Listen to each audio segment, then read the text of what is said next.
I was tagging this Threads post a couple of days ago. I didn't get a chance to get to it, but we need it today because, yes, we need to laugh a little bit. So SJ, and I'll just call her SJ for short, she says, ladies, watch out for a man that claims he's godlike.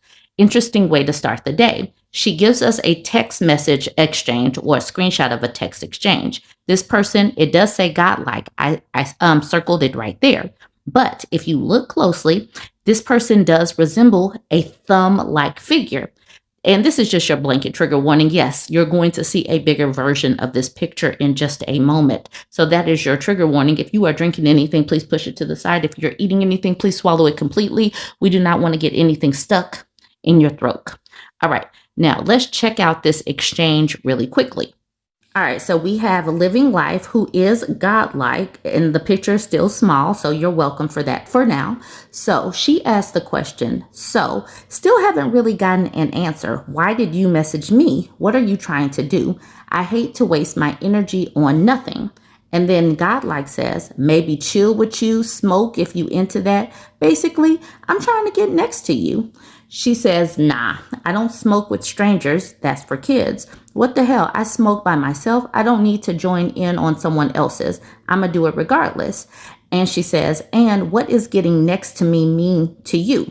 So she's saying, no, I'm not going to smoke with you. But she asked him this question, and this is a grown man. If he really wanted to be with her or whatever, why not create a date night? Set something up for a date. Why is that so challenging for these men if they are interested in women to actually set up a date?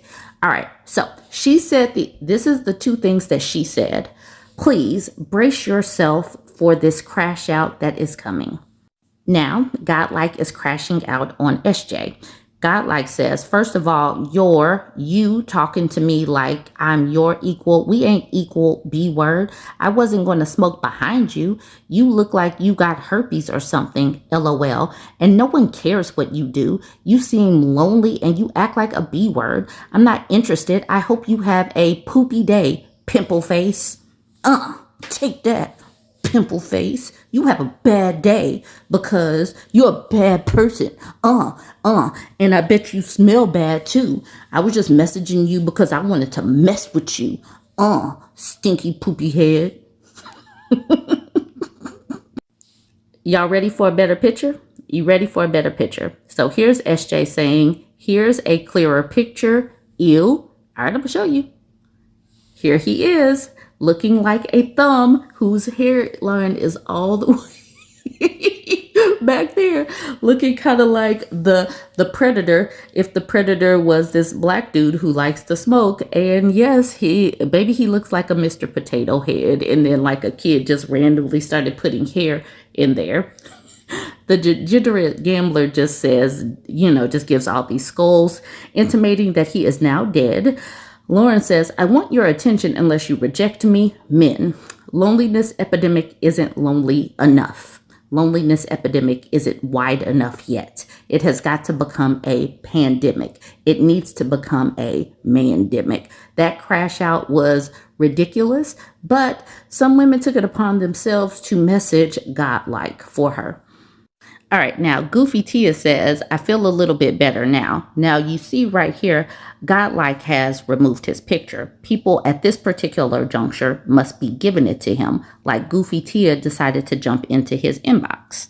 She said, don't remove the picture. We still know that hairline is receding. You not equal to anything but the poop that comes out of my behind. Trying to get behind someone that looks like they got herpes, but you message first and try to shoot your shot says a lot about your big, funky Lil Wayne. They hanging by a thread, but dreads you got.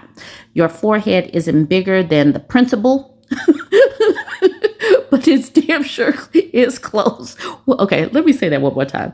Your forehead isn't bigger than the principal, but it damn sure is close. Oh my God, I love black women.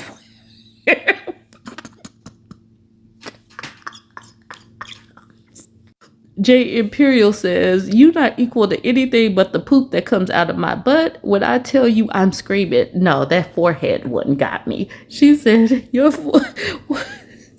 forehead is not bigger than the principal. Oh my goodness. Okay. Goofy Tia says, listen, I wanted to say more, but it was 4 a.m. My brain had to wake up first. She did well without a fully functioning and awake brain.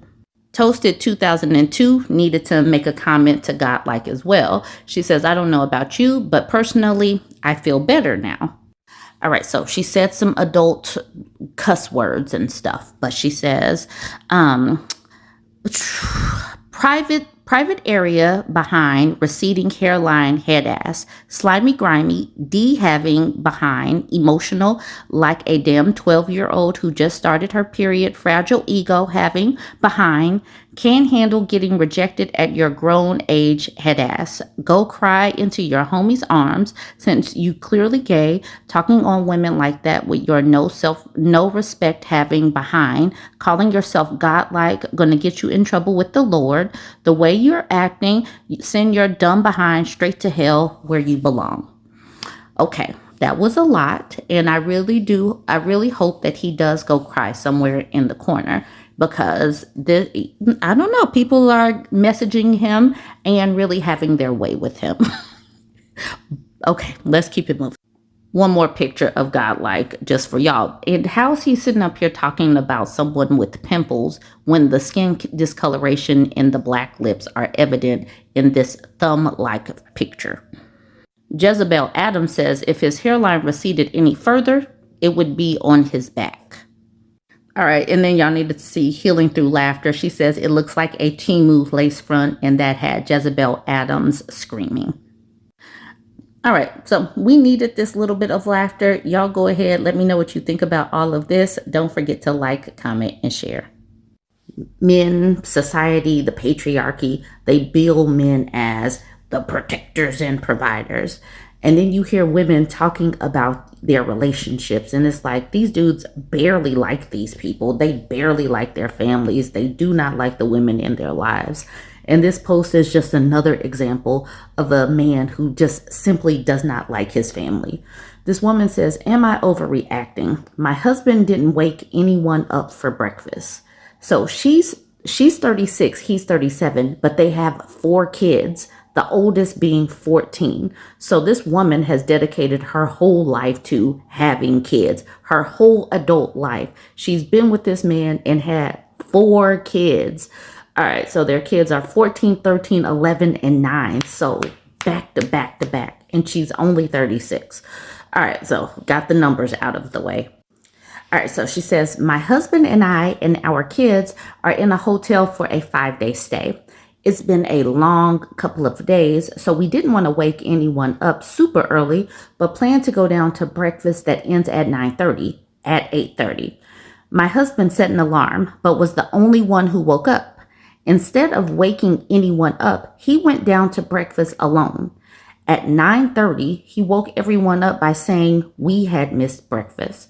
I asked him why he didn't wake anyone up. He says it's not his fault. Everyone else slept through the alarm.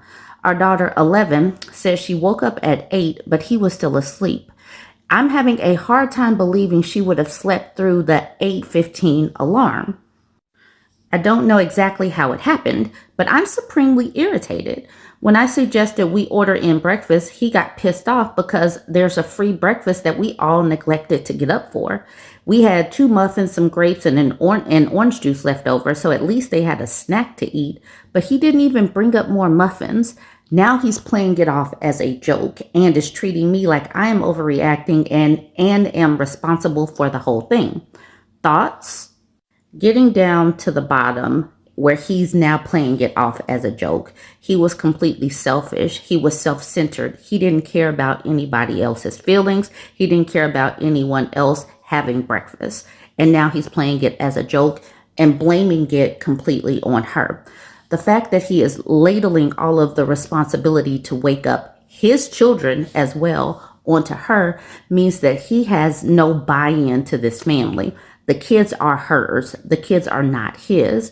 And now she's responsible for figuring it out or trying to explain, why would dad not get us up to get any food? And why would dad fill up his belly? He would fill up his belly, but neglect to make sure that we as kids have our bellies filled up. This is the whole provider situation that like I'm failing to see the provision part of it. I see women providing on the constant. Women are consistently trying to figure things out. Like this mom figured some things out so her kids are not starving. But why would you do this as a father and think that it's funny to do this? She has 4 kids. If she sticks and stays with this is going to be their baseline for what is healthy or what is normal in a relationship, where dad gets to neglect people and be completely selfish and entitled, and mom gets to be stressed and gets all the blame for everything that goes wrong. This is one of the main reasons why I will continue to say that the birth rate needs to plummet to hell and that stay-at-home moms need to have exit plans. They need people who think that they want to stay at home, need to first get their education, need to make sure that they have their careers in alignment, have some credentialing that they keep up the whole time, and still find a way to stay connected to the outside world, because this is not healthy. This is not a healthy way to raise children. Crazy Crypto Pilot is the one that tagged me in saying this man is teaching his family some lesson, whatever lesson you can learn by just being hungry. Cute Contract says, not overreacting. What kind of dad lets his kids oversleep for breakfast and then gets angry when the mother wants to feed them later? If it was so damn important for them to get free breakfast, he should have made sure they got up. The only thing you did wrong was not ordering the breakfast for them, no matter what he said. If my husband tried that, I'd tell him to kick rocks. I'm getting food for my child. And yes, as an adult, you should have been able to get up, but it's absurd. He just needed to be petty for no reason.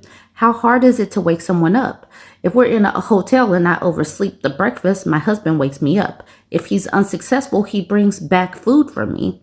Your husband sucks. And then Salt Detective says, and then he woke up everyone anyway. And then Cute Contract says, right, he's insane. I'd be livid. Grow Happy Plant says, not overreacting. Obviously, he knows how to wake people up. He just relishes in being an a-hole. I bet his alarm was a vibrating silent alarm, and he is gaslighting everyone to try to make them feel shamed or embarrassed when he is the one who should feel embarrassed.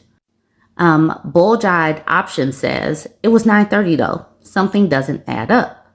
Something Clever says, he clearly thinks that waking up and herding the kids is solely the wife's job. A pretty convenient world that lets him off the hook when anything goes wrong. On a Pedestal says, this is one of those guys who refers to watching his own kids as babysitting. Definitely. She came back to give more information, and this very first one makes him sound like an even worse person. She says, he agreed to set the alarm and wake us up. He doesn't like me setting one because I usually set multiple so I can wake up gradually. I take a little while to get up. I have chronic fatigue syndrome, but it's not excessive. So this just makes him sound worse because she does things that make sense for her, but he said no to that and then still neglected to wake them up. She says, we're not on vacation. This is a medical trip for our kid with a sleep disorder, ironically enough. We're staying a couple of extra days because our daughter has an event in the same city. She says, I made sure the kids had a snack and we agreed to have an early lunch. It wasn't ideal, but I was weighing the options of him being an a-hole over an expensive breakfast bill or waiting a couple of hours to eat. She says, I work full-time as an EA, an education assistant, at my kid's school, but I don't make much. I literally have this job so we can pay for our kids' braces. Up until last year, I worked from home as a photographer, but I wasn't making enough money on a consistent enough basis. So he is the breadwinner, but he gets a lot more time to himself than I do. See, at first, as I was reading it and seeing that she was only 36 with 4 kids, I thought she was a stay-at-home mom. But on top of herding all the kids and doing all of the household responsibilities, she's also working. He leaves for work around the time I wake up because he works further from home. I wake up the kids, help them get ready, drive them to school, work at their school, stay for sports, do the grocery shopping, take them home, help them with homework, etc. I take time off for doctor's appointments, sick days for the younger ones, etc., etc. Even with a full-time job, the kids are solely my responsibility from Monday through Friday and often on the weekends. He cooks at least once a week, folds laundry, and runs our small farm. I do most of the rest. I handle everything medical related and plan this trip. I have done everything I can for it to run smoothly. We went to bed at a reasonable time. He was pissed off about his fantasy football team losing, and I told him not to take it out on everyone. This was about all of last night's drama. He claims he was on a work call when he came back upstairs and forgot to grab food for everyone else. He also apologized for making fun of me when I told him how upset I was, but the damage was done since he did it in front of the kids. Divorce is not on the table for a plethora of reasons, including but not limited to my low-paying job, lack of support, inability to stay in our home, and my disabilities that I could not cope with if I didn't have both of our insurance to cover meds. So this is going to be one of those women who walks away once her kids are finally out of the home because she cannot walk away right now. She's sticking and staying simply because she doesn't have very many other options, and she has these 4 kids to consider and keep a roof over her head and keep a roof over their heads. And so this is what some of these people want as they continue to try to claw back women's options to make it so that it's too expensive for women to live on their own, the way they want to keep devaluing women's professions and all of that, the way they don't want women to have access to loans so they can't go to school, because they want women to have to stick and stay in these terrible situations versus having men just do better. This relationship is not a healthy one, and it's not one that should stand, but she is the real protector and provider of her kids. Y'all weigh in. When women come to these subreddits and I read their posts, they'll be like, I love my partner. He's so great. But he just does this thing where he never takes a shower. He doesn't take showers any day except for Saturday. And he never takes care of the dog that he insisted that we get. And we have 3 children. I take care of all of their needs, and I'm the one that has worked consistently. I'm thinking of picking up a second job.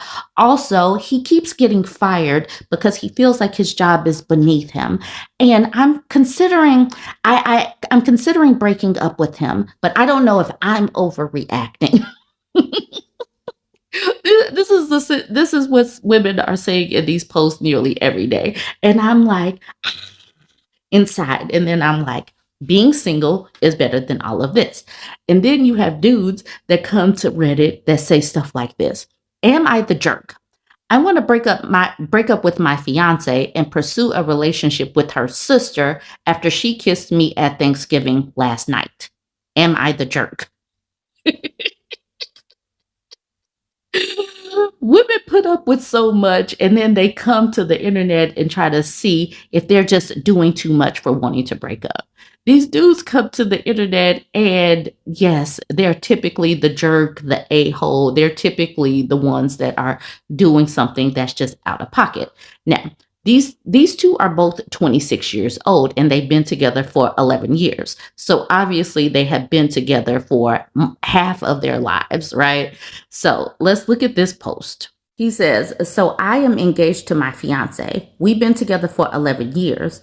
Our biggest relationship difficulty happened last year when I proposed and she rejected me. You can check my previous post for more details. That was genuinely the worst moment of my life. Even though she apologized in the days and weeks after and said she panicked and that she did want to marry me, I was very close to ending things. Eventually, I stayed, and a few months later, I proposed again, and she said yes immediately, and I was super happy about it. But it's always been in the back of my mind how she rejected and humiliated me when I first proposed to her. So he's carrying all of this resentment because she at first rejected him. So instead of just breaking up and moving on, this is what happened. So the fiance, the girl, his girlfriend, has a sister who's 1 year older than her. All right, so that's where we are. He says, so my fiance has a sister. The 3 of us grew up almost like a trio.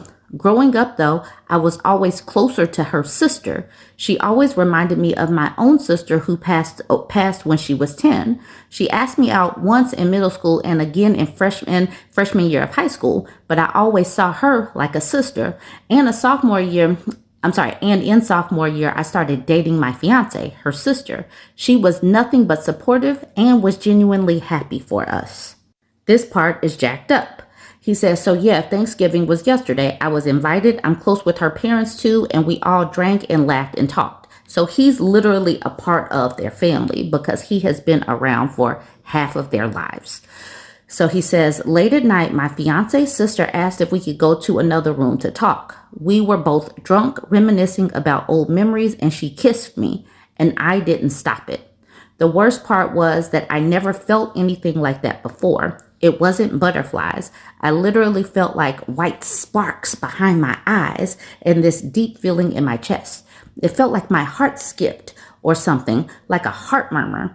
It hit me so hard that even now, just thinking about it, I can feel that heart murmur. I asked her today if she regretted what we did, and she said not at all, and that she was just shooting her shot one last time and would respect my decision either way, and also admitted that if I did choose her, it would likely destroy her bond with her sister and also the family dynamics, but she said it would be worth it for me. So this woman would be willing to blow up her whole family to be in a relationship with this man. And he would be okay with it because he is seeing some sparks and having heart murmurs. So yeah, I know it's horrible, but I'm just thinking about so many emotional moments my fiance's sister and I have shared. Like when she was there for me during my worst moments, including sleeping in a hospital chair for 3 days straight after I had a major accident. She asked me out back when I was overweight, shy, and had zero confidence. I only started dating my fiance after a huge weight loss transformation, which took almost a year. But her sister never cared about any of that physical stuff. She's always been super loyal. And that kiss, I can't lie, I've never felt anything like that ever in my life. Would it be wrong to end the engagement? I'm not delusional about the consequences. I feel sick and nauseous even thinking about the fallout and the ruined family dynamics. But I would never even have thought about entertaining this if my fiance hadn't rejected my proposal last year. Ever since then, it's always been in the back of my mind. So he is still holding that grudge. He should have broken up with her back then. He did not. So what he is willing to do is blow up the family dynamics, and it would blow up on both sides, because just like he is an integral part of her family dynamics, I'm totally sure that she is an integral part of his family dynamics as well. So there's no way he would just be able to swap sisters in and out and his family wouldn't side-eye him. If his family had any sense of integrity, any kind of basis of what is right or wrong or anything like that. Yes, he could still feel some type of way about the rejection, but he still chose to propose again versus just ending things once it didn't work out for him during the first proposal. I did go back and just kind of skim through the proposal post, and she just said that she wasn't ready. She didn't have her life together. That was basically what this woman was. So I went back, I looked at the proposal post. It wasn't anything big. She wasn't rejecting him simply because there was no love or anything. She just said she needed to get herself together. And she did within the next few weeks or whenever the next time he proposed. He's still upset about that, and he's using it as an excuse to excuse his behaviors and this betrayal with this sister. And this sister is grimy as all get out because she's just been in the back, just watching all of this, waiting for her opportunity to pounce. So she is going to jack up her whole family dynamic. She's going to blow up her relationship with her sister.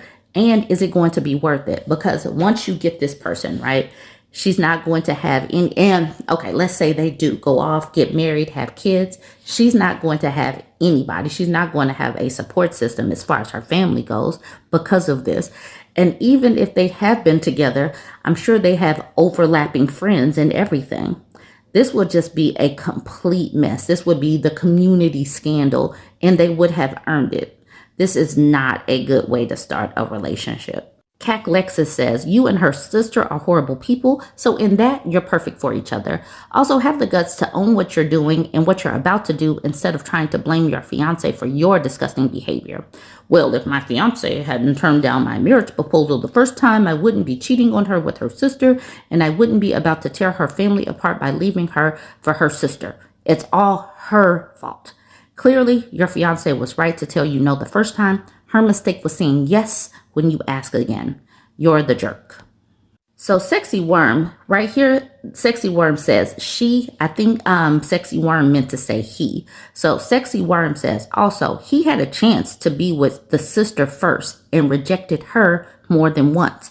Then gets with his fiance, who is the sister of the person he rejected. Now he wants to swap again. What the F, man? Now, Alternative Fee says, agree. I think his girlfriend knew he was a cheater all along. That's why her gut reaction was no when he proposed the first time. She probably didn't know he was a cheater. She probably just didn't have her life together. I mean, they're 26 years old, so she would have been 25 at that time. So maybe she was still in a building phase or whatnot. I don't know that for certain, but at this particular juncture, he has revealed who he is. Strict Listen says, not only that, but his rejection is his reasoning, but doesn't consider his rejection of the sister as any motivation. Did it occur to you that the feelings you had were a thrill of doing something you shouldn't have? If you don't want to marry your fiance, walk away, but under no circumstances is getting with her sister an okay thing to do. What kind of sister does that to another, whom she allegedly approved of the relationship, not a grudge that you chose over the rejected one? You're both trash. You're the a-hole. Grace Upon Me says, yeah, only the honorable thing to do is break up with the fiance and not date the sister. Move on. Yes, these people are terrible. They are not good folks. He needs to just walk away. But y'all chime in and let me know what you think. A lot of men were triggered by one of my recent posts, which is wild because all I did was share a moment of clarity from my marriage. So in that video, I talked about how after 16 years together, my soon-to-be ex revealed that he doesn't really know who he is. And I named the pattern behind it, that there is a generation of men who hit midlife emotionally stuck at 22. And trust me, I saw y'all in the comments. 22 is generous. More like 16. Girl, mine was stuck at 12. I heard y'all.